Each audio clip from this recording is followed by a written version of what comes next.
You talk as well about memory, and I think that's the other interesting part about what social media has done and e-tailing review sites is now that memory is actually in stone.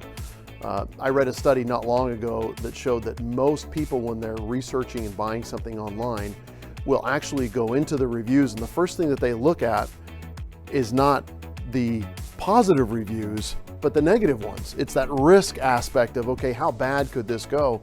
And so you could have a customer experience that is great for 98% of people, but if you've got even a small percentage of some that are detractors, really negative, that becomes part of the social memory of your product. You're right, it does. And the way I encourage people to think about it, to really understand how detrimental that negative feedback can be, is imagine if you hear a couple of negative comments about a product or a company that you're thinking of doing business with. How many positive comments would you then need to hear or read to offset that negativity from the two that you originally read?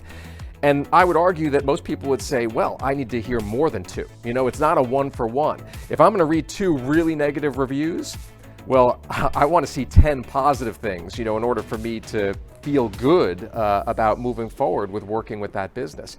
And so that's why I think it is fair to call that negative feedback, while that negative feedback is a gift in the sense that the company wants to be aware of it and act on it, when other consumers see that, it's toxic and it can really harm your ability to perform in the market and convert people into new sales.